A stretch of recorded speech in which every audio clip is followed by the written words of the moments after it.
students, this is Aisha Khan and I welcome you in the crash course at Motion Private Education Limited. So students, as you know that we are covering up all the topics from your English and we have almost covered up the topics from your book, that is from the First Flight book as well as from the book which is Footprints Without Feet. So let's get back to the grammar topics now. We are covering the grammar topics which are very important from the board point of view. So in this we have already covered the tenses part. Now today we will be doing an important topic that maximum of you people get confused at. So the topic's name today is modals. Okay? So we'll be starting with modals today. You might have heard of these modals, लेकिन you do not know the exact word, exact usage of these words. Say for example, if you talk about any modal, modal means what? Can, could, may, possibilities या फिर likelihood, assumptions, ये सारी चीजें जहाँ भी होंगी, these are all termed as modals. तो can, could, may, might, will, shall, should. These are basically the words which are the modals. Can, could, might, may, will, shall, should. जहाँ भी we are seeing the possibility or whenever you see any kind of assumptions or likelihood, these are all clubbed under the topic what? Modals. तो ये तो हमारे हो गए words which are the modals. Modal verbs कह लो या फिर modals कह लो simply. ठीक है? तो this is just an overview. Now we will see the usage of all these words individually and where you people are making the mistakes. तो चलो फिर start करते हैं. ठीक है? So now if you talk about the modal verbs students, then modal verbs are what? We will be studying them in 3 points. First one will be your definition. What is the definition of modals? Then structure. What is the basic structure of the modals and how we are going to use them in our daily life or in our sentences. So basically we will study modal verbs in these 3 headings. ठीक है? Is it clear to you all? Now modal verbs. What is the definition first of all? सबसे पहले definition देखते हैं कि what is the meaning of modals. तो modal verb or you can say simply modals, this is a type of auxiliary verb. Auxiliary verb means the helping verbs. So it is basically a type of auxiliary verb that is used to indicate modality. अब modality मतलब to show some kind of likelihood or to show some kind of assumptions or to show some kind of permission. That time you will be using what? Modals. Alright. So modal verbs or the helping verbs will be known as your modals. ठीक है? You can call it modals or you can call it modal verbs. Both the ways you can just call it. Simply you can just call it for any kind of assumption, for any kind of expression, permission, likelihood. These types of things you will be using what? The modals. ठीक है? So students, modal verbs. ठीक है? So we have seen the definition to show some kind of likelihood, to show some kind of ability or permission. ठीक है? अब for example, 2 of my friends can play guitar. अब it is showing some kind of ability to you all. Ability दिखा रहे हैं कि नहीं दिखा रहे हैं कि 2 of my friends can play guitar. तो मीन्स इट इज सेइंग कि ये जो 2 हैं मेरे दोस्त जो हैं वो गिटार बजा सकते हैं या प्ले कर सकते हैं. तो it is showing some kind of ability. That's why you are using the modals. ठीक है? तो this is the definition and this is the example. We will see more examples also which will be coming further. So this is the basic definition. अब देखो फिर next क्या है? Modal verbs. The list. सबसे पहले हम लोगों ने एक बार वो देख लिया पूरा इसका कि definition, what is the definition. If you talk about the list of modal verbs, what exactly are the list of modals? We will see here. See. Can, वही चीजें जो मैंने स्टार्टिंग वाले पेज में ही आप लोगों को एक्सप्लेन कर दी थी कि what are the modal verbs. Can, could, may, might, will, shall, should, would. So these are basically the list of modal verbs. Must, ought to. ठीक है? Now we will see the whole structure of modal, the whole you can say complements, the modal, the main verb and how you are going to implement it in a sentence. One by one we'll C.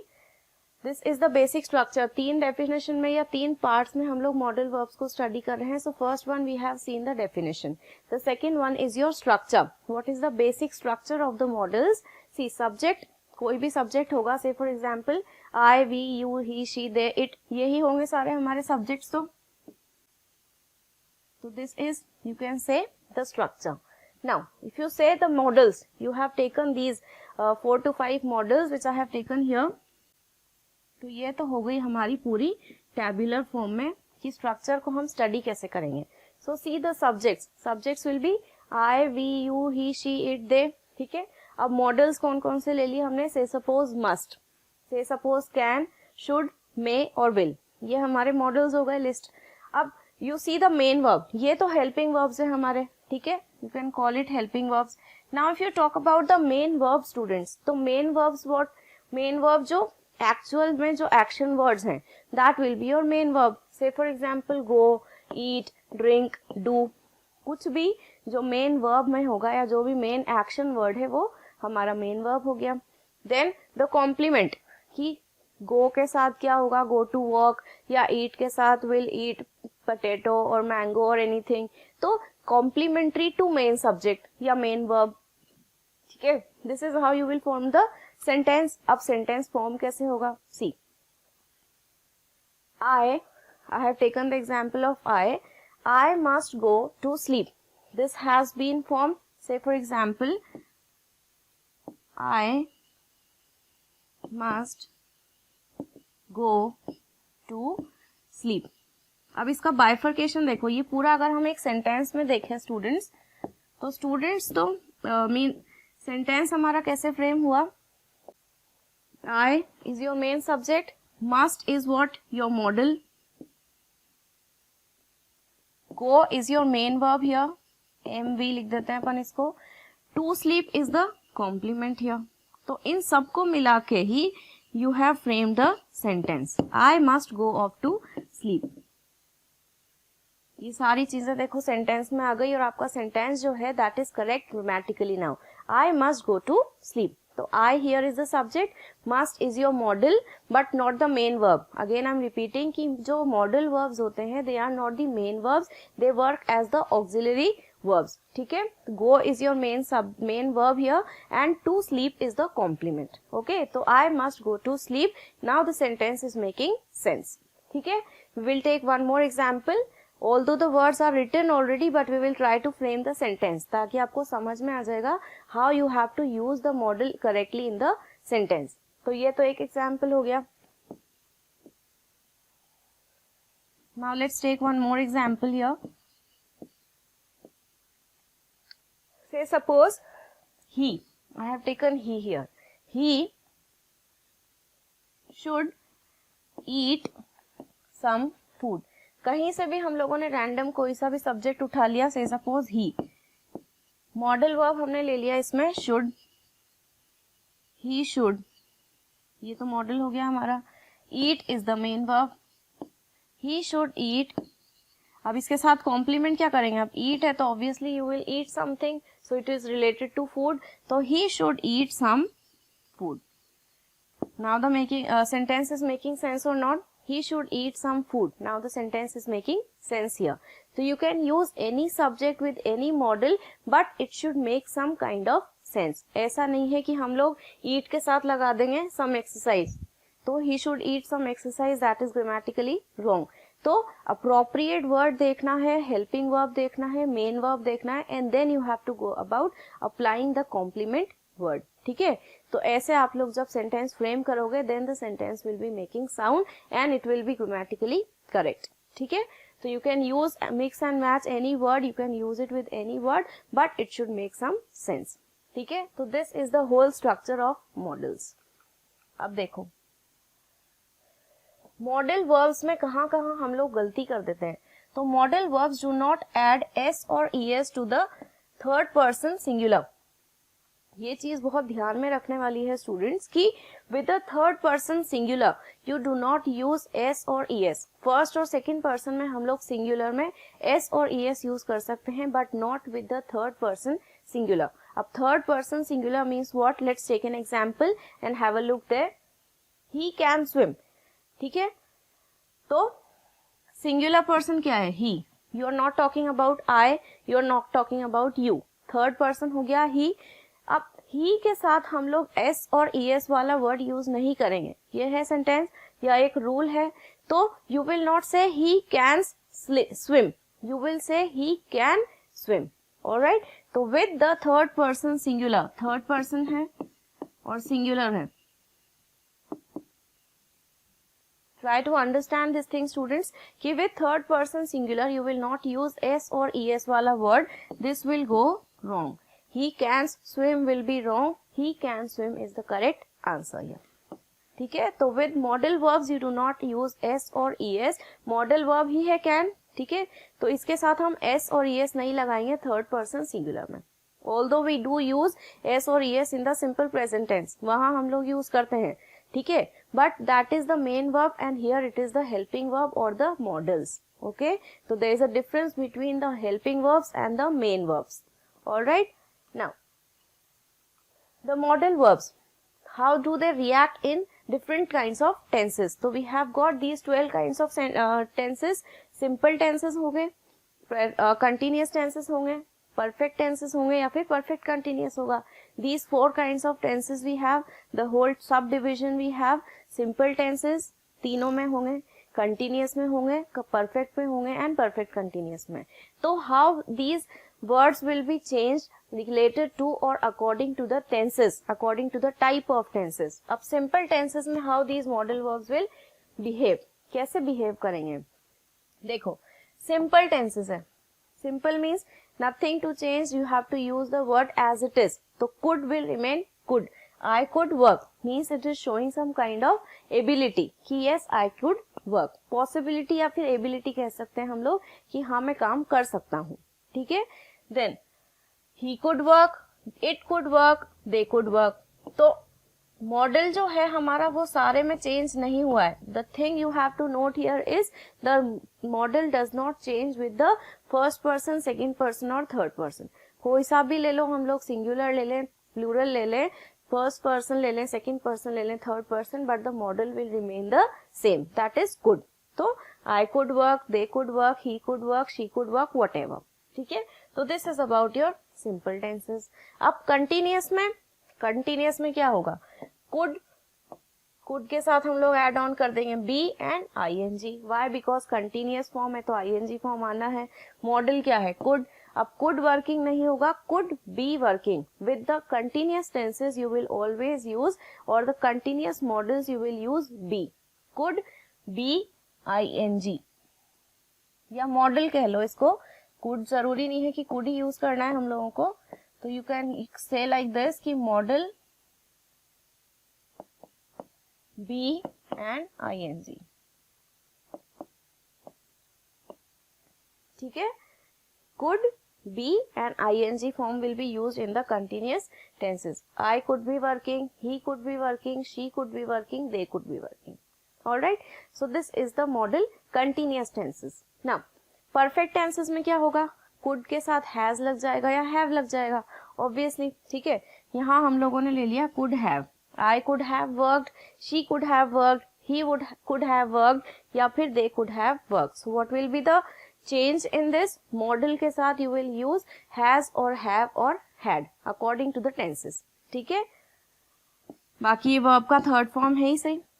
Okay, if you talk about the perfect continuous tense means you will be using model, helping verb has, have, been and ing form. थोड़ा सा बड़ा हो जाता है. Perfect continuous tense की अगर हम बात करें तो you will use modal, helping verb will be added, has, have, had जो भी होगा व्हाटएवर. बीन, यहाँ हमने कंटिन्यूअस में क्या यूज किया था? Be. But here in continuous tenses you will be using been and ING form. He could have been working, she could have been working. So with perfect continuous, देखो perfect है तो have been तो आएगा, model है, model perfect continuous है तो model add हो जाएगा, कंटिन्यूअस है तो आईएनजी हो जाएगा. तो तीनों चीजों को देख के, मॉडल है तो कुड का एंड जो भी आएगा है ना, परफेक्ट है तो हैव आ जाएगा, हैज आ जाएगा, हैज बीन या have been, if there is a continuous tenses तो ing वाला वर्ड आ जाएगा. तो could have been working, could have been eating, should have been doing, whatever with model you will be using has have been and ing. तो ये देखो example, model, with model you will be using has or have, then been, यहाँ पे be है, be very particular, और यहाँ पर been है and ing form. ये हो गया हमारा perfect continuous tense. This was something which you have to pay attention on. This was the important part of the models. You have to pay attention whenever you are studying model, students. You have to pay attention on the tenses part.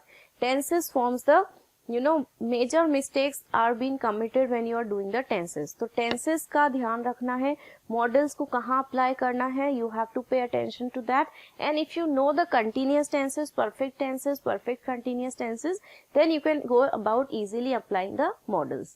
ठीक है? So this is the modal verbs in all the tenses. Alright? अब next देखो modal verbs. Now that was the first point कि s और es नहीं लगाई हैं. अब second point क्या है? Modal verbs don't need auxiliaries to form negative questions. अब modal verbs के साथ हम लोगों को auxiliaries की जरूरत नहीं पड़ती है to form the questions or to form the negatives. जैसे for example, she should stay. ये तो हमारा एक सिंपल सेंटेंस हो गया. अब अगर हमें इसमें नेगेटिव सेंटेंस या क्वेश्चन बनाना है तो हम क्या बोलेंगे? she doesn't should stay, या फिर why does she stay, this you will use, या फिर she shouldn't stay. अब यहाँ doesn't और should दोनों चीजें आ गई, हेल्पिंग वर्ब भी आ गया हम लोगों को नेगेटिव बनाने के लिए और मॉडल भी आ गया, दैट इज should. तो this is wrong. she doesn't should stay की जगह हम लोग क्या बोलेंगे? she shouldn't stay. डायरेक्टली हम लोगों ने क्या किया? मॉडल लिखा और मॉडल के साथ ही कॉन्ट्रैक्शन लगा दिया shouldn't. तो हमें doesn't की जरूरत यहाँ पर नहीं पड़ी. That is wrong. She doesn't shouldn't stay. She doesn't should stay. No, you have to simply use the contraction in the models. That is she shouldn't stay. Alright? So this sentence will go wrong. She shouldn't stay is the correct one. ये तो negative sentence की बात हो गई. अब question form में क्या है देखो. Why does she stay? Yeah. Why does, यहाँ हेल्पिंग वर्ब की जरूरत है ही नहीं, हमने सिंपली बोल दिया है कि नेगेटिव या क्वेश्चन मार्क अगर बनाना है हमें मॉडल की हेल्प से, then you will not use the auxiliary verbs या हेल्पिंग वर्ब्स. तो सिंपली हम लोगों ने क्या लिख दिया? शुड, डज की जगह should. Why should she stay and question mark. तो यहाँ पे ऑक्सिलियरी वर्ब्स की जरूरत खत्म हो जाती है whenever you are using the modal verbs to frame the negatives और to frame the questions. So be very clear about these things कि डजंट शुडंट ऐसे कुछ नहीं लगाना है. हेल्पिंग वर्ब को बिल्कुल, ऑक्सिलरी वर्ब्स को बिल्कुल हटा देना है and just simply use the modal verbs. Alright? तो with the negatives and with the questions you will not be using the auxiliary verbs. This is your second point. I hope that's clear to you all. Now this is the question form. Understand all the things simultaneously so that you will understand each points very nicely. ठीक है? अब next point पे चलते हैं फिर. Modal verbs, एक minute. Third point, modal verbs don't have infinitives और ING forms. अब मॉडल फॉर्म्स जो हैं या मॉडल वर्ब्स जो हैं उसमें इन्फिनेटिव्स मतलब to plus verb and ING वाले फॉर्म्स नहीं होते हैं. जैसे कैन, कैनिंग नहीं हो जाएगा, या फिर टू, माइट ये नहीं होगा, तो टू और टू ये भी नहीं होगा.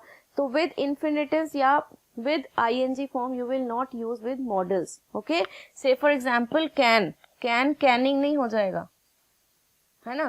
कभी सुना है कि can को हम canning बोल रहे हैं, तो model के साथ कभी भी ing ऐड नहीं होगा, that will be wrong. And with infinitives also, to plus verb वाले जो word होते हैं, तो models में ये चीज नहीं applicable होगी. You will not use to might, to say, to ought, to could, ये सब चीजें यूज नहीं होगी विद मॉडल्स. तो infinitives and ING you can not use with modal verbs. तो this point also you have to keep in mind. You people do make mistake, to might लगा देते हैं, टू ऑट टू कर देते हैं, to could कर देते हैं. तो with modal verbs you can not use to infinitive वाले वर्ड या फिर आईएनजी. इन्फिनेटिव्स मतलब क्या? To plus verb. ओके, तो this was the point that you have to keep in mind while using the models correctly. Now the next point, some modal verbs we'll study now individually. What is the correct usage and what is the correct explanation or the example. How to use them also we'll see. देखो, we have taken the first modal verb as can. ठीक है, can में क्या क्या चीजें होती है या कैन का मतलब क्या होता है. बहुत छोटा सा वर्ड है can, but you do not know how to use it correctly. Can means possibility और एबिलिटी. जब हम कैन को एज अ एबिलिटी और एज अ पॉसिबिलिटी यूज करते हैं तो हम उसे कैसे अप्लाई करेंगे सेंटेंस में. See the example, they can control the own work. मतलब यहाँ पे एबिलिटी दिखा रहे हैं कि वो जो अपना काम खुद से कर सकते हैं. They can control their own work. So it is showing some kind of possibility और it is showing some kind of ability. अब इम्पॉसिबिलिटी, अगर इम्पॉसिबिलिटी शो करना है कैन से तो कैन, या तो पॉसिबिलिटी शो कर रहे हैं तो कैन हो जाएगा, इम्पॉसिबिलिटी शो कर रहे हैं तो कॉन्ट्रैक्शन लग जाएगा कांट. तो we can't fix it. You will not say can not, but you will just use it can't. We can't fix it. ठीक है, कॉन्ट्रैक्शन लगा दिया. अब अगर क्वेश्चन फॉर्म करना है तो मॉडल वर्ब सबसे पहले आ जाएगा. Can I do this, can I borrow this, या whatever, can I bring here. तो modal verb will be placed at the first place.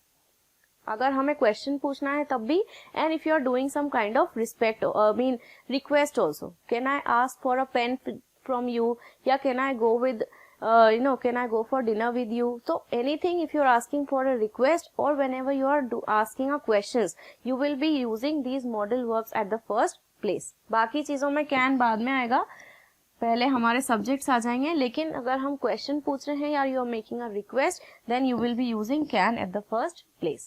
ठीक है, तो this is the first usage of the word can. अब देखो could, सारे के uses देख लेते हैं हम लोग एक बार.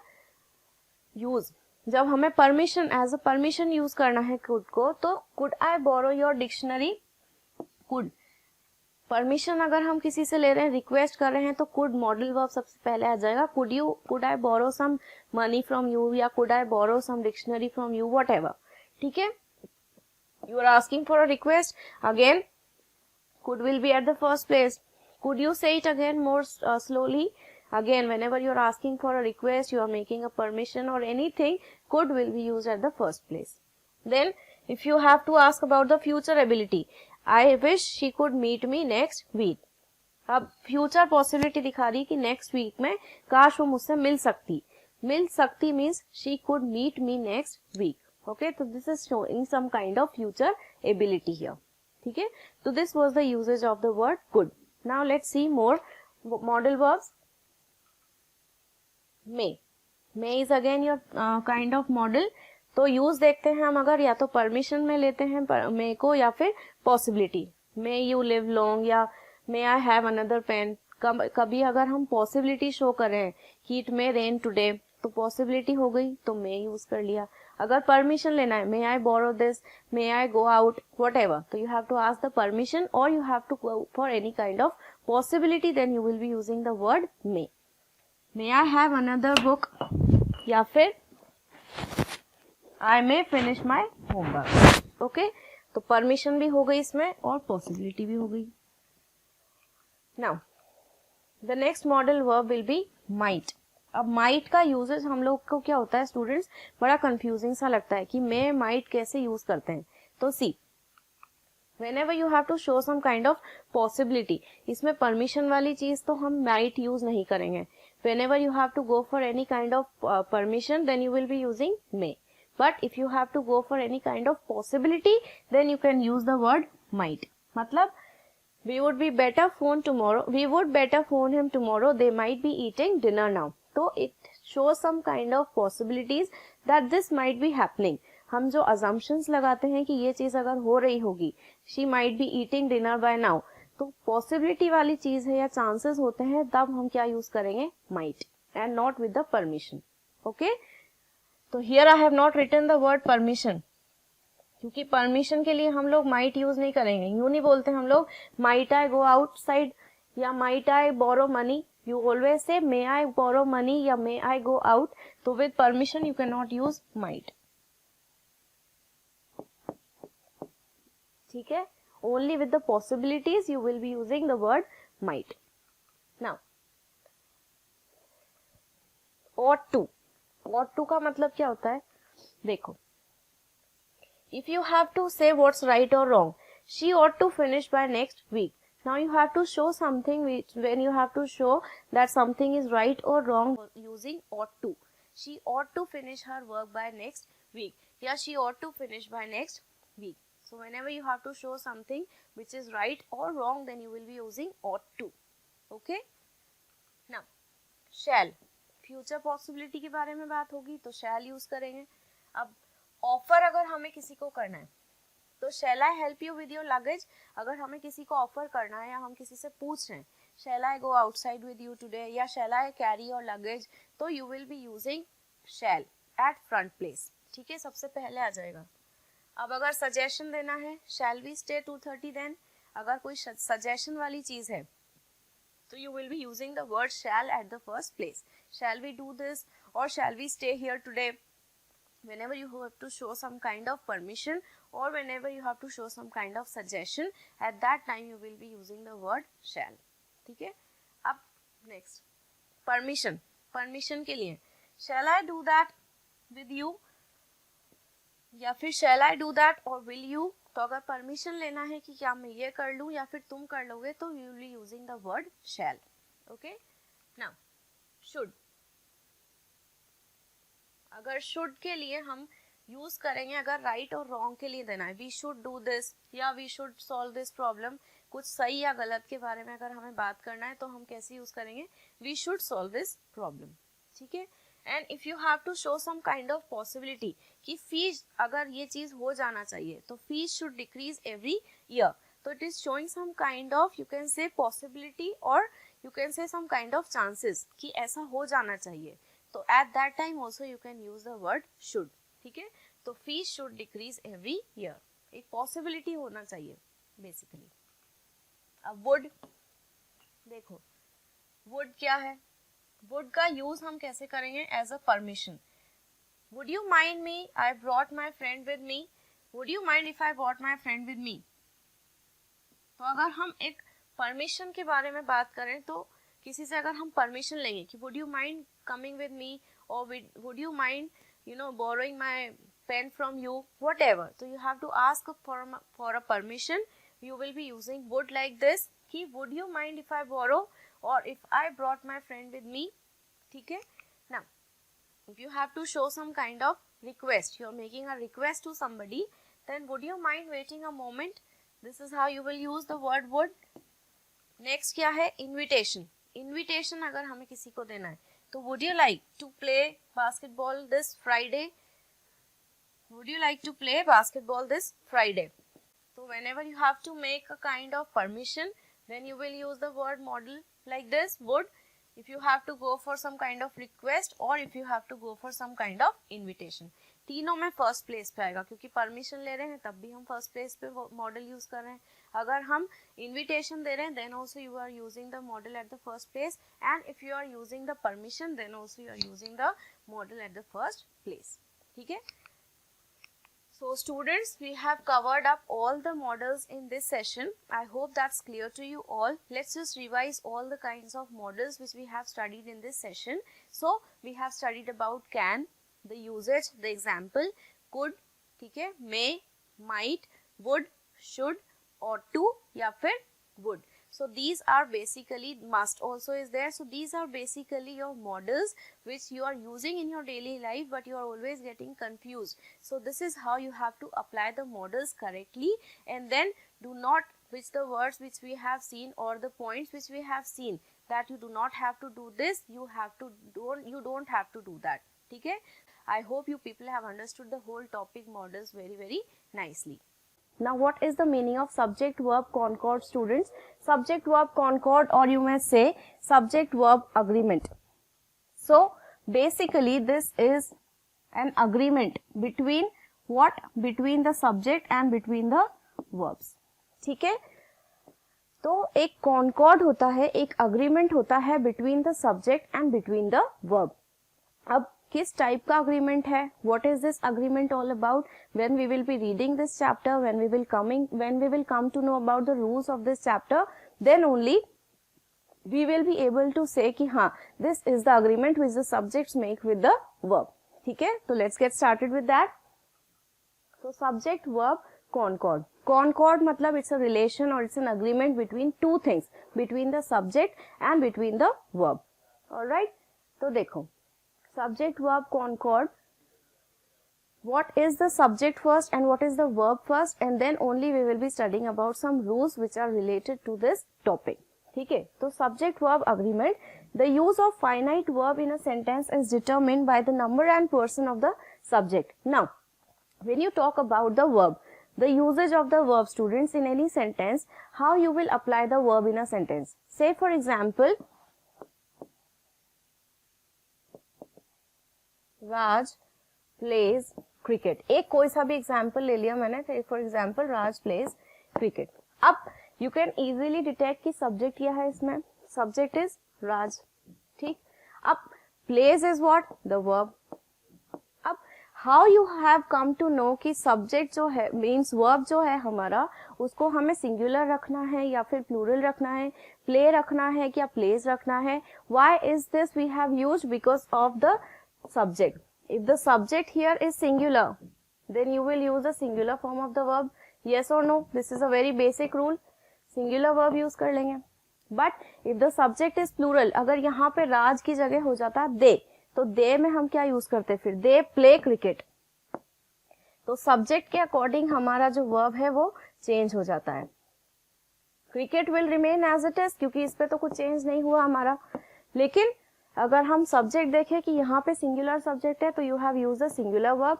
If the subject is plural means they, then you will be using the plural form of the verb that is play.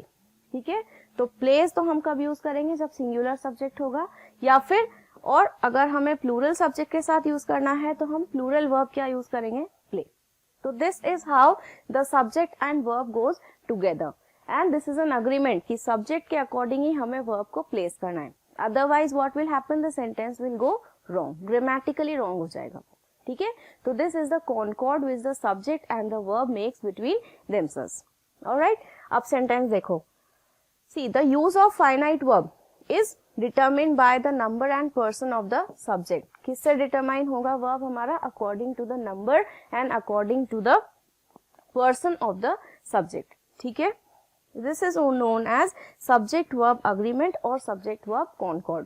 So don't get confused between these two words, they are just same. Concord is also the same as agreement, so you can call it subject verb concord or you can call it subject verb agreement. ठीक है, तो subject किससे dependent होगा, हमारा जो verb है वो subject के ऊपर डिपेंडेंट होगा. If the subject is singular then you will use singular form, if the subject is plural you will use plural form.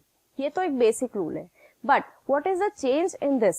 There are certain points or there are certain examples where the subject is singular and you are using the plural form of the verb, where the subject is plural but you are using the singular form of the verb.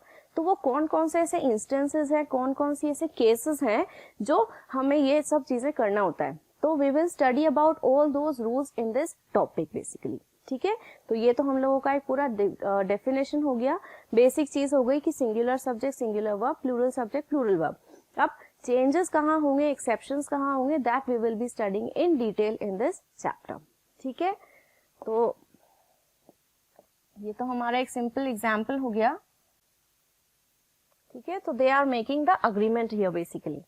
अब देखो concord का rule क्या है, subject verb concord का rule जो है, what is the rule, singular subject will take the singular verb and the plural subject will take the plural verb. This is the basic thing that we have studied and that you have come to know कि singular subject singular verb, plural subject plural verb. Basic चीज है, ये तो हमें करना ही है. But what about the exceptions, what about the examples, the other rules, वो भी हम एक बार देख लेते हैं. तो this thing is clear to you all. चलो फिर नेक्स्ट देखते हैं सब्जेक्ट वर्ब कॉनकॉर्ड के रूल्स. अब रूल्स बहुत सारे अलग अलग हैं जो हम लोग इंडिविजुअल देखेंगे कि इसमें रूल्स क्या क्या हैं. सी एक एग्जाम्पल से हम लोग इसको समझेंगे. The list of items is और are on the desk.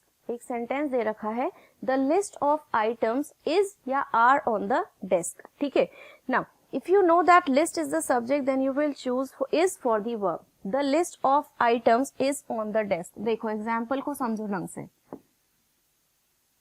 The list of items is on the desk या आर ऑन द डेस्क. अब हमें पहले तो सब्जेक्ट को आइडेंटिफाई करना है, वो हमारा मेन टास्क है. If you will identify the subject then you can choose the verb also accordingly. अब हमें क्या लगेगा, इज और आर से पहले क्या वर्ड दे रखा है, आइटम्स. आइटम्स क्या दे रखा है, प्लूरल है, तो हमें क्या लगेगा कि हमारा आर जो है वो करेक्ट हो जाएगा. The list of items are on the desk. ये हम करते हैं. Maximum of the students are doing this mistake, but no students, try to understand the difference between the subject here. The list of items, पूरा phrase क्या है हमारा, list of items is the whole phrase. तो emphasis किस पे हो रहा है, not on the items but on the list. तो लिस्ट हियर इज सिंगुलर, तो सब्जेक्ट हमारा सिंगुलर हो गया. तो how can you choose the plural form of the verb here, you will choose the singular form of the verb here, that is. तो are जो है हमारा गलत हो जाएगा. The correct form of the verb here will be is. The list of items is on the desk. Subject here is not the item, subject here is the list. क्योंकि ये एक फ्रेज है, लिस्ट ऑफ आइटम्स एक phrase है, तो of से पहले वाला जो वर्ड होगा स्टूडेंट्स, हमेशा फ्रेज में जो सब्जेक्ट होगा वो फ्रेज में ऑफ से पहले वाला होगा सब्जेक्ट. जैसे list of items, bunch of books, anything, bouquet of flowers, तो हमारा जो मेन सब्जेक्ट होगा वो ऑफ से पहले वाला वर्ड होगा. अब यहाँ ऑफ से पहले वाला वर्ड क्या है, लिस्ट. लिस्ट क्या है, सिंगुलर, तो हम लोग क्या यूज कर देंगे, singular form of the verb, that is. ठीक है, तो if you know that the subject is list, तो you will choose the verb that is. ठीक है, तो subject will come before a phrase beginning with of. Phrase में हम जब भी यूज करेंगे स्टूडेंट्स, तो फ्रेज में ऑफ से पहले वाला हमारा सब्जेक्ट होगा. This you have to keep in mind. तो here the subject is list and not the items. I hope that's clear to you all. तो सब्जेक्ट आइडेंटिफाई करना वो मेन चीज है, बाकी कुछ भी नहीं है इस चैप्टर में. If you will identify the subject you will enjoy doing this topic. ठीक है, तो this is the example which I have taken. चलो फिर नेक्स्ट देखते हैं. Rule and examples for third person singular subject. अब सिंगुलर सब्जेक्ट है, first person है, सेकंड पर्सन है, थर्ड पर्सन है, सबके अलग अलग सेट ऑफ रूल्स हैं जो हम लोग इसमें स्टडी करेंगे. ठीक है, now here we will see the example for third person singular subject. Third person है ही, शी, इट और सिंगुलर सब्जेक्ट है. तो देखो इसमें रूल क्या होगा. देखो ही, शी, इट होगा हमारा सिंगुलर पर्सन सिंगुलर सब्जेक्ट. ठीक है, टेक गोज टू स्कूल. अब देखो सिंगुलर सब्जेक्ट है, ही है, शी है, इट है, थर्ड पर्सन है तीनों और सिंगुलर सब्जेक्ट है. तो सिंगुलर सब्जेक्ट के साथ हम लोगों को पता है कि singular form of the verb will go. तो he goes to school, she goes to school, it goes to school, whatever, but third person singular subject will always have a singular form of the verb. तो ये एक हमारा first rule है. Third person singular takes the verb in S form. इसमें हमेशा हमें याद रखना है कि थर्ड पर्सन सिंगुलर जब भी हमारा आएगा हमें वर्ब कैसा लेना है, एस फॉर्म में. Goes to school, plays cricket, dances in the rain, whatever, तो हमारे जो वर्ब होंगे हमेशा एस फॉर्म में आएंगे. Singular subject third person. ठीक है, is it clear to you all. Now let's move on to the next example then. Raj eats food. Raj third person singular है, तो you are using S form, singular form. The dog, dog is the third form singular, तो you will be using the verb which is ending with S. The dog drinks milk. Alright, she bakes cakes. वही है वापस example, third person, तो singular form of the verb ending with S. It works well. समझ में आ गया पूरा concept अच्छे से. थर्ड पर्सन सिंगुलर फॉर्म में you will be using the singular form of the verb. Alright, that's clear to you all. Now the next rule for first and second person singular. वहां पे हम लोगों ने study किया था third person singular subject, but now we will be using first and second person singular, I और you. ठीक है, I is the first person singular subject, तो इसके साथ हम लोग यूज करेंगे in the root form. Verb जो होगा हमारा रूट फॉर्म में होगा. Now what is the meaning of root, base form of the verb. Root मतलब बेस फॉर्म जो होता है, जैसे किसी भी वर्ब का अगर हम लोग ले लो, गो, ईट, प्ले, डांस, बिना किसी अमेंडमेंट में, बिना किसी एडिटिंग के जो बेस फॉर्म होता है या जो रूट फॉर्म होता है वो क्या होता है, वर्ब का root form, base form. Go, eat, play. तो first person, second person singular में हम लोग हमेशा वर्ब का रूट फॉर्म या वर्ब का बेस फॉर्म यूज करेंगे. ठीक है. So verb will always be in the root form, जैसे go, eat, play, dance, whatever. ठीक है. So this what I am talking about is the first and second person singular. Alright. So I go to school. Here you will be using the base form of the verb, that is go. ठीक है. First and second person singular subject takes the verb in the root form. ठीक है. I run in the morning. You don't study psychology. So here you will always be using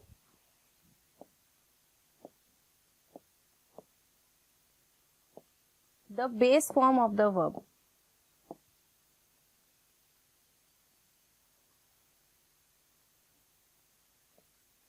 So run is the base form of the verb here.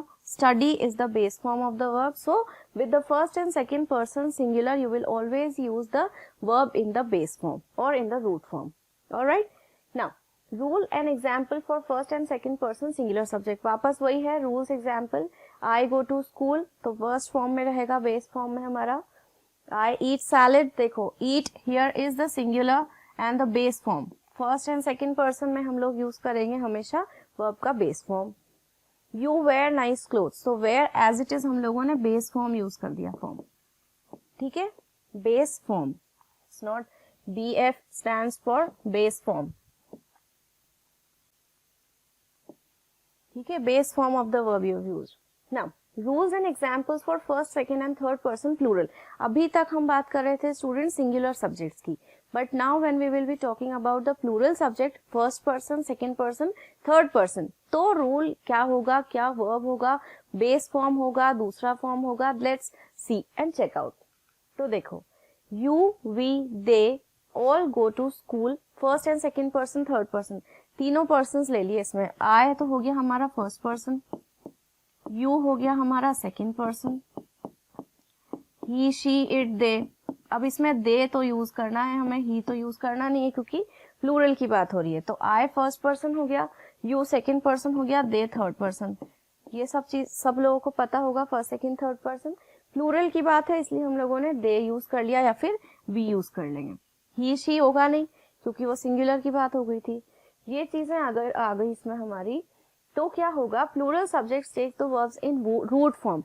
अब इसमें भी जो verb होगा वो root form में ही जाएगा. Root form.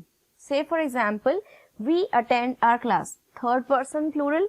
इसके साथ वर्ब कौन सा यूज करेंगे हम, in the base form attend our class. We attend our classes या वी अटेंड आवर क्लास. ठीक है. Now you teach English, second form में भी देखो प्लूरल है. अगर यू के साथ हमने क्या यूज कर लिया, वर्ब का बेस फॉर्म या root form, you teach English. ठीक है. तो this is about first person, second person, third person plural subjects. तो verb will be in the root form. ये चीज हमें ध्यान में रखना है, verb will be in the root form. ठीक है.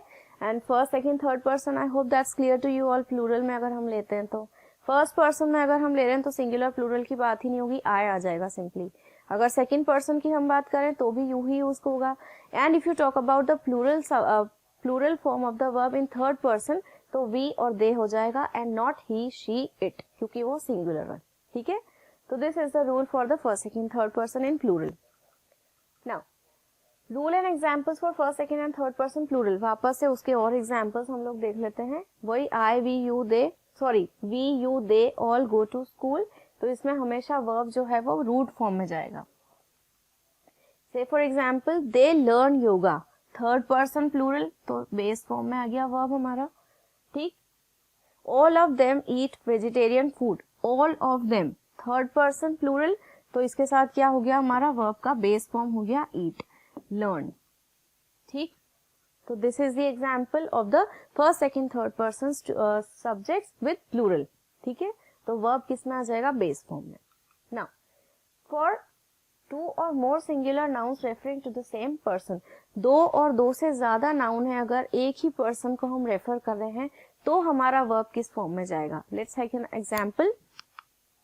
Two or more singular nouns referring to the same person things take a singular verb. अगर दो या दो से ज्यादा चीजें हैं और सेम चीज के बारे में वो बात कर रहे हैं तो वर्ब हमारा क्या हो जाएगा, singular. Singular form of the verb will be used. How? Let's see an example students. The honest and dedicated Gandhi ji is missed by all.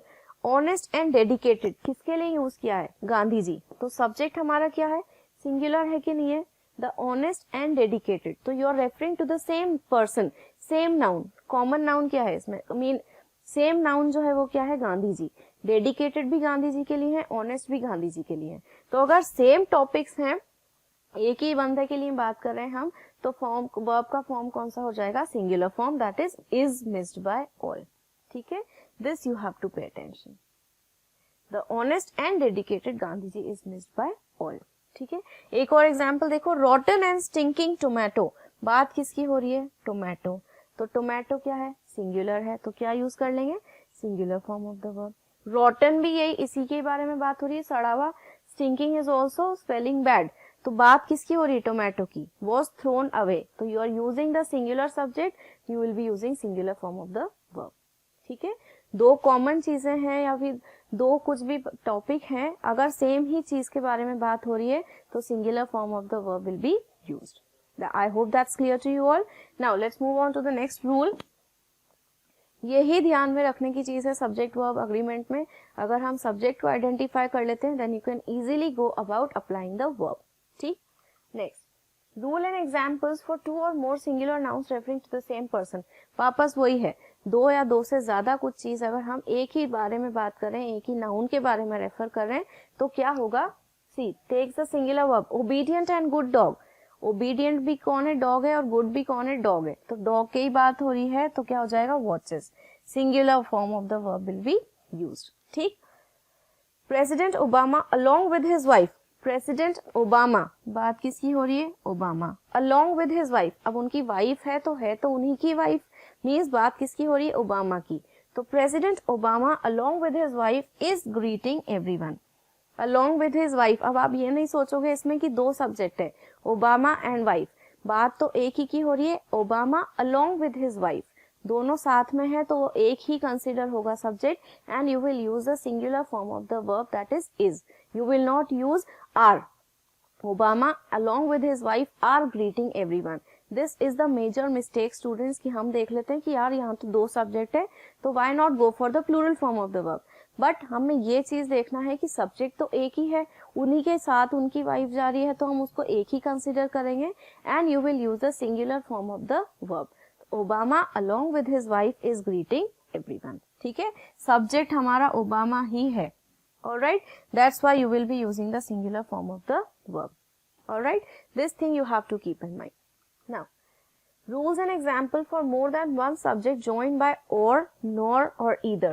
Either or, neither, nor or, nor.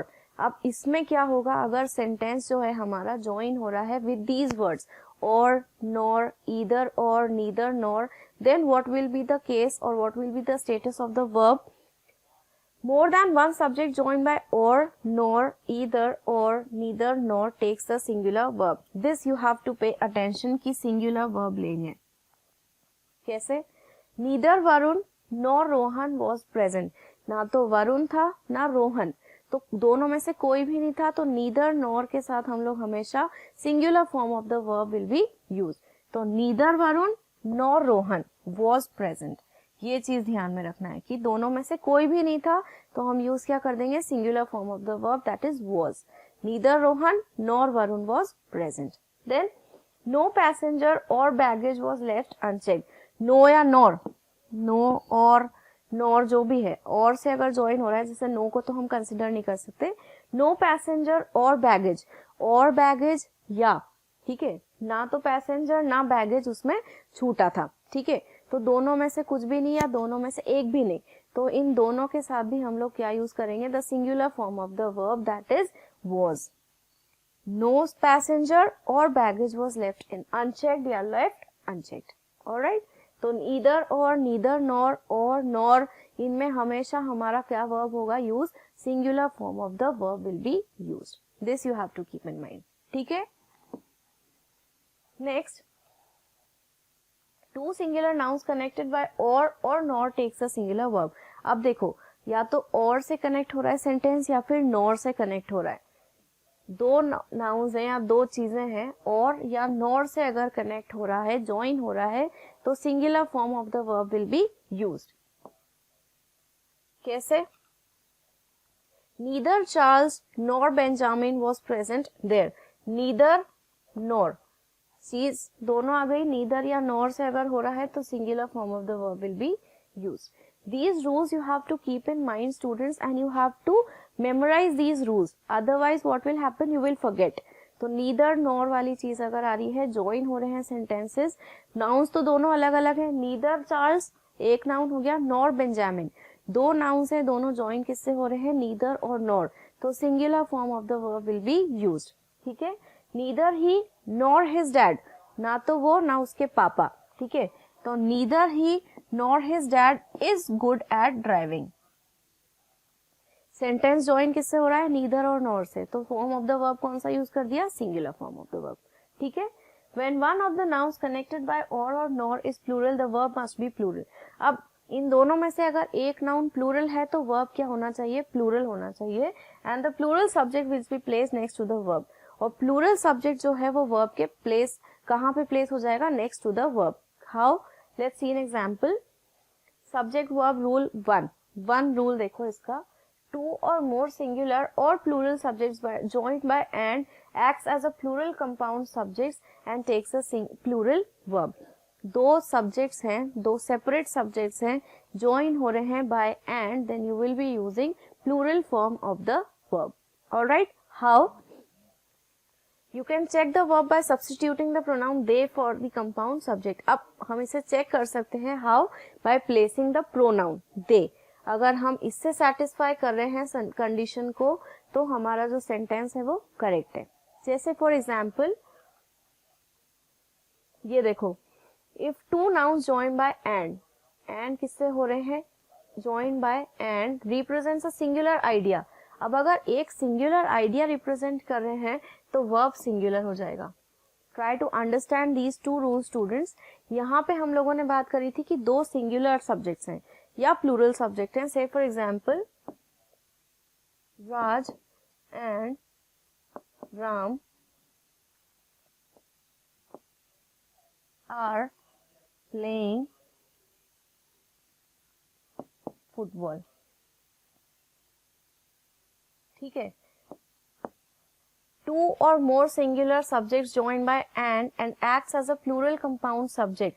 देखो, राज एक नाउन हो गया हमारा, singular noun, Ram is again a singular noun.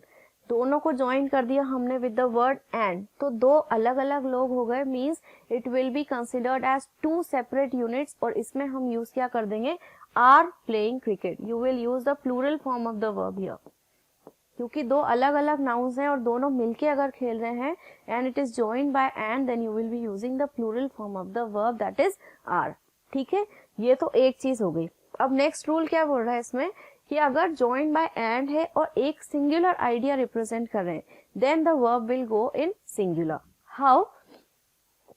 Bread and butter is available on request. अब bread और butter join हो रहे हैं एंड से, लेकिन दोनों एक ही आइडिया को रिप्रेजेंट कर रहे हैं। ब्रेड के ऊपर ही आप बटर लगाओगे, एक ही कॉन्सेप्ट हो गया, दोनों को हम लोग एक कॉन्सेप्ट ट्रीट कर रहे हैं, तो singular form of the verb will be used. So here is available on request. Try to understand students, वहां भी हमने एंड से ही यूज किया था, बट दो सेपरेट नाउन्स थे, दोनों को अगर हमने एंड से ज्वाइन कर दिया तो form of the verb will be plural. But यहाँ दोनों एक ही आइडिया को रिप्रेजेंट कर रहे हैं, तो you will be using the singular form of the verb. ठीक है? Get this thing clear in your mind कि दो सेपरेट आइडियाज हैं तो प्लूरल फॉर्म, अगर एक ही आइडिया को रिप्रेजेंट कर रहे हैं तो singular form of the verb. ठीक है ना? Fish and chips is my favourite meal. Meal तो मील के ही बारे में बात हो रही है, फिश हो या चिप्स हो। ठीक है? एक ही आइडिया है मील, तो हम यूज क्या कर देंगे इसमें? इज। मील, फेवरेट मील के ही बारे में बात हो रही है, फिश हो या चिप्स हो, एक कॉमन आइडिया को रिप्रेजेंट कर रहे हैं, तो you will be using the singular form of the verb. अब ये नहीं बोलना है कि मैम फिश और चिप्स तो बिल्कुल अलग अलग चीज है, तो मील की ही बात हो रही है इसमें, फेवरेट मील है तो दोनों एक ही आइडिया को रिप्रेजेंट कर रहे हैं कि फेवरेटिज्म की बात हो रही है, तो you will use the singular form of the verb. ठीक है, तो read the sentence very very carefully. Then problems also arise when the speaker or writer is faced with more than one noun or pronoun in the sentence. जैसे अगर ज्यादा, एक से ज्यादा noun या प्रोनाउन आ गए सेंटेंस में तो प्रॉब्लम हो जाती है. कैसे हो जाती है? The quality of our students essay has fallen drastically. Now the quality of our essays, students essays, अब यहाँ पे दो नाउन हो गए students essays, तो हमें क्या लगेगा कि भाई प्लूरल है, स्टूडेंट्स essays की बात हो रही है, तो यहाँ पे हम लोग लगा देते हैं have fallen drastically. बट हम ये नहीं देखते हैं कि बात किसकी हो रही है एक्चुअल में, स्टूडेंट के ऐसे की नहीं हो रही है, बट द टॉपिक और the main subject here is quality. तो सब्जेक्ट क्या है? क्वालिटी. अब क्वालिटी तो सिंगुलर ही है, तो सिंगुलर के साथ तो सिंगुलर वर्ब जाना चाहिए, लेकिन हम लगा क्या देते हैं? हैव. तो दैट गोज रॉन्ग.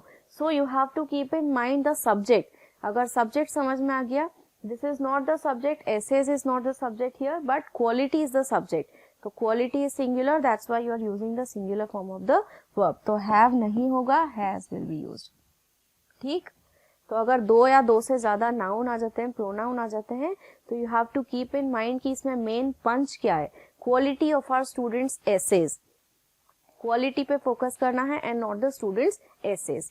यहाँ अगर तुम लोग देखोगे कि essays है तो ऑब्वियस है कि plural form of the verb लगा दोगे, बट अगर यहाँ से देखेंगे तो हमारा सेंटेंस जो है वो ग्रामेटिकली पूरा करेक्ट हो जाएगा. Alright, now the next form, when a singular and a plural noun or a pronoun are joined by or nor. Singular या फिर प्लूरल सब्जेक्ट है, अगर जॉइन हो रहे हैं और नॉर से, then the verb will agree with the subjects nearer with the verb. अब थोड़ा सा ट्विस्ट आ गया.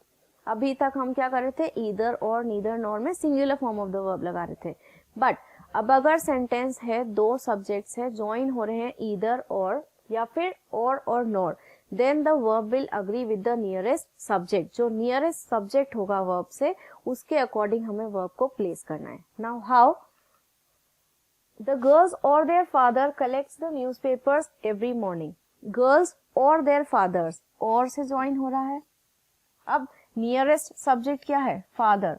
फादर इज अ सिंगुलर या सिंगुलर नाउन, तो you will be using the singular form of the verb, that is this thing, collects.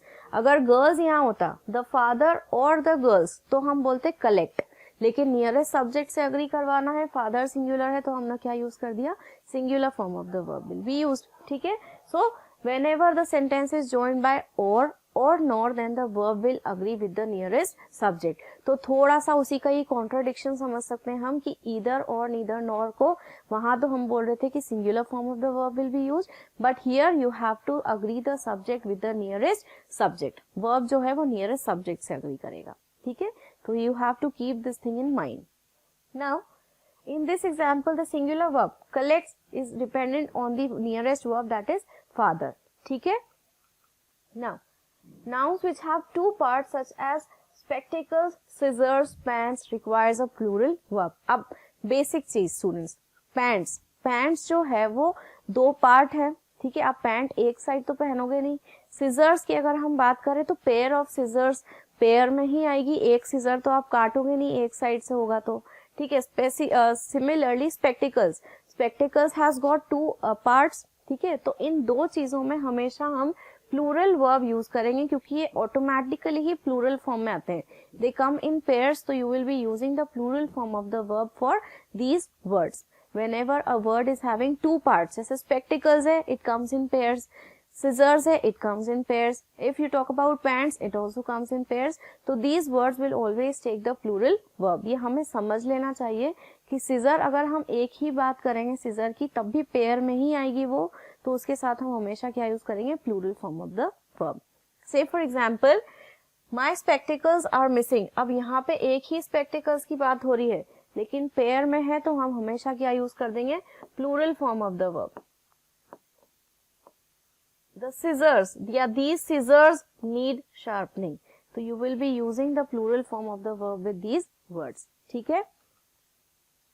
However, when regarded as a pair, the singular verb is used. अब अगर इसमें हम pair of scissors बोल देते हैं, ठीक है, माई पेयर ऑफ स्पेक्टिकल्स, अब यहाँ पे हमने पेयर की बात कर दी, तो पेयर के साथ हम क्या यूज कर देंगे, सिंगुलर सब्जेक्ट, ठीक है। This pair of scissors needs sharpening, इस पेयर की जो सीजर्स है उसको शार्पनिंग की जरूरत है, तो यहाँ पे हम क्या कंसिडर कर रहे हैं सब्जेक्ट को, एज अ सिंगुलर सब्जेक्ट। तो when singular subject is considered तो singular form of the verb will be used. But यहाँ पे हम लोग ऐसे स्पेसिफाई नहीं कर रहे हैं कि माई सीजर्स, तो सीजर्स अगर हम बात करें तो दो पेयर में ही आती है, तो you will use the plural form of the verb. लेकिन यहाँ अगर हमने स्पेसिफाई कर दिया pair of scissors, pair of trousers, pair of spectacles, तो you will use the singular form of the verb. Alright, now the next point, these are some occasions when we should use singular verbs. Expressions such as each of, everyone, one of, anybody, they must be followed by a singular subject. अब देखो each, every, either of, any one of, ये सारे अगर words आते हैं तो verb will agree with the singular verb, ठीक है। How? Each of the ladies has a designer handbag. Each of आ गया word, तो यहाँ पे हमें ladies को नहीं देखना है, you will see each of, तो हम लगा देंगे singular verb, ठीक है। each of, any one of, anybody, each, every, nobody, तो you will use the singular form of the verb there. Anybody is allowed to enter this hall, तो anybody है तो is use कर दिया, nobody है तो is use कर दिया। तो with these phrases or with these words you will always follow a singular verb. Alright, each of, anybody, nobody, every, I, this thing, ये जो वर्ड्स हैं, ठीक है, इनके साथ हमेशा यूज करना है हमें सिंगुलर फॉर्म। अब देखते हैं इसका कुछ एक्सेप्शन तो नहीं है। अ singular subject with attached phrases introduced by, with or like as well as is follows by a singular। अब देखो वर्ड्स वापस से कौन कौन से आ गए, phrases with, like, as well as, अगर ये वर्ड से फॉलो या इन वर्ड से हम सेंटेंस को ज्वाइन करें, as well as, like, with, then the verb will agree with singular verb.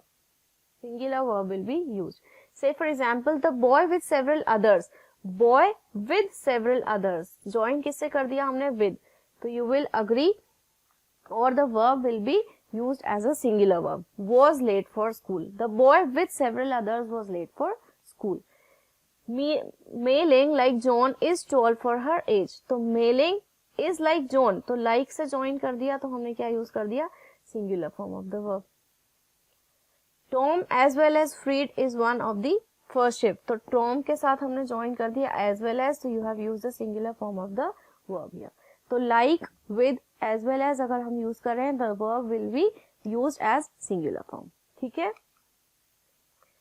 Two singular nouns or pronouns separated by either or neither nor takes a singular verb. अब अगर दो singular nouns या pronouns हैं students और वो separate हो रहे हैं either or neither nor से, तो वापस से क्या होगा, verb will be singular। जैसे either he or she has eaten the cake। अब either or से join हो रहा है, either he, दो singular nouns है, he singular, she singular, join किससे हो रहा है, either और, तो singular verb will be used, has eaten cake।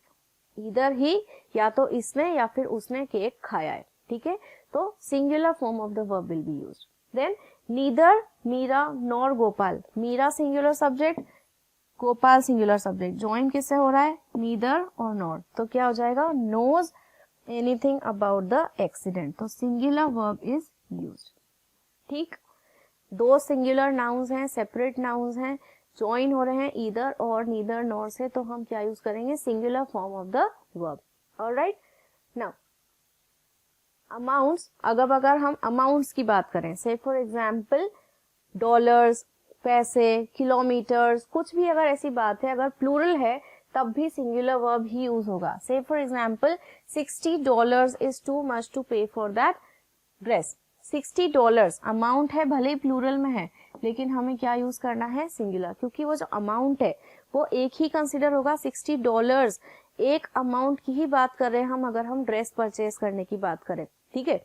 तो $60 is too much to pay for this dress, तो हम उस अमाउंट को एज अ होल ट्रीट कर रहे हैं, as one unit you are treating, तो you will be using the singular form of the verb. 10 kilometres is too long a distance for me to walk. अब 10 kilometres हम अगर इसको ऐसे देखें, 10 किलोमीटर्स तो प्लूरल है, लेकिन हम इसको एक एज अ डिस्टेंस काउंट कर रहे हैं कि ये जो है इतना किलोमीटर है मेरे लिए बहुत ज़्यादा है, तो एक ही डिस्टेंस की बात हो रही है, तो you will be using the singular form of the verb here, is too long for me to walk. ठीक है, तो you are considering this 10 kilometres as 1 unit. 1 unit अगर हम कंसिडर करेंगे तो हमेशा सिंगुलर ही यूज होगा। $60 एक ही अमाउंट यूज कर लिया हमने, $60। ठीक, 5 kilograms is treated as 1 unit, तो 5 kilograms of flour, क्योंकि मैदे की 5 किलो की अगर हम बात करें, is all that I need for my baking, तो हमने इसको as a 1 unit treat कर लिया। तो 1 unit treat करेंगे तो you will use a singular form of the verb there. Alright, now there are some occasions when we should use plural. अब इसी का ही exception देख लो, exceptions तो हर जगह ही आएंगे। एक्सेप्शन क्या है? When two or more plural subjects are connected by and, अब अगर दो plural subject है and से join हो रहे हैं, the verb will agree with plural. जैसे officers and his men were patrolling the area. दो plural subjects है, officers and his men. ठीक है, joined by and से join हो रहे हैं, तो plural form of the verb will be used. Domestic cats, plural subject dogs, joined by and, तो you will be using the plural form of the verb here, need. ठीक है, तो this is an exception basically students कि whenever two plural subjects are joined by and, then the plural form of the verb will be used. Alright, वहाँ singular form of the nouns थे, singular nouns थे, singular subjects थे, and से join हो रहे थे, singular verb use कर दिया। यहाँ पे verb जो है, जो nouns है हमारे, वो plural हो गए हैं, तो you are using the plural form of the verb. तो this you have to keep in mind. Now, the next, plural subjects separated by either or. अब plural subjects की बात है, pay attention on the subject. Plural subjects है, separate हो रहे हैं either or, neither nor या both. तो क्या होगा? Plural verb will be used. देखो कैसे, either the boys or the girls are to blame. Plural subject, तो plural form of the verb is used. ठीक, ऐसे याद करो, plural subject, plural form of the verb. ठीक, neither the contestants plural, audience plural, तो क्या हो जाएगा? were, plural form of the verb. तो देखो इसको हम कैसे याद कर सकते हैं, all but Sam are going to the cinema. all, either or, neither nor या all से अगर हम सेंटेंस को यूज करें, all but, तो हम क्या यूज कर देंगे? plural form of the verb will be used. तो plural subject equals to plural verb. ये इक्वेशन याद रख लेना थोड़ा सा मैथ्स की तरफ अगर चलें तो, plural subjects joined by either or, neither nor, all but, तो क्या हो जाएगा? plural form of the verb will be used. ठीक है, both the twins are attending their graduation, या जो भी है, तो both, all but, ये सारे वर्ड्स मैंने ऊपर पहले ही लिख दिए हैं कि either or, neither nor, both, all but, ये चार वर्ड्स हैं, अगर ज्वाइन हो रहे हैं and से, तो plural form of the verb will be used. ठीक है, तो this is all about your subject verb concord students. In this we have seen so many rules about the subject verb concord. Singular subjects हैं, plural subjects हैं, first person है, second person है, third person. So these are basic rules which you have to memorize, and unless and until if you will not memorize the rules, you will not understand the topic and you will keep on making the mistakes. So be very clear about all the rules of this topic and then go about applying the verbs. ठीक है, so that is it about the subject verb concord. So students, if you have understood the poem nicely, please do like, subscribe our channel. Thank you and have a nice day.